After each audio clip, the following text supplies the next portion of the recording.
up last night. All right, what if I told you it's not too late to get out of town for New Year's Eve? That's what Liz bought me, a ticket to Hawaii. But actually joining us now in my favorite Hawaiian shirt, Tom Parsons, the CEO of bestfares.com. Well, happy holidays, Tom. How are you, sir? All right, thank you. We're looking for deals for New Year's. Is there anything out there?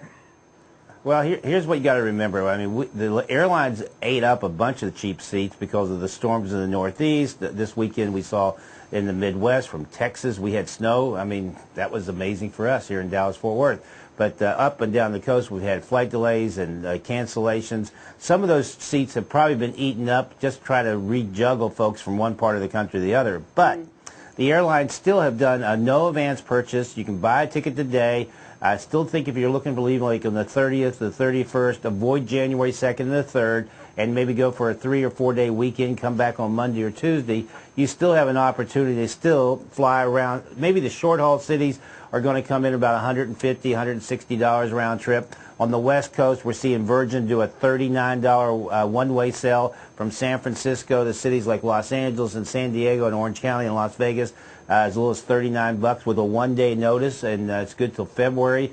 Also up to Seattle. And coast to coast, from New York, Boston, Washington, D.C., and Fort Lauderdale to San Diego, Las Vegas, San Francisco. If you're lucky, you might actually get that airfare before taxes for $198 round trip. Tom, I got to ask you about international travel in particular. I mean, I know that there's been pressure financially, but now you've got this failed attempt on Friday in Detroit to destroy the plane. Do you think that would maybe bring down fares because people might be worried about flying internationally?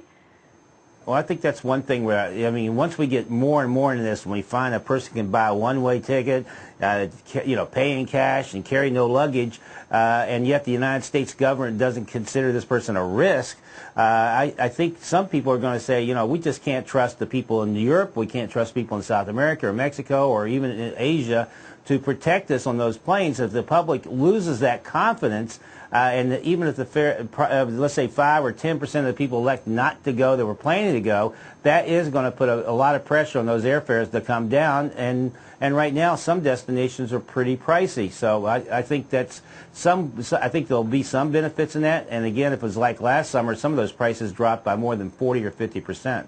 All right. Well, Tom Parsons, you certainly travel a lot, so you're a great person to ask about that. Thank you, Tom.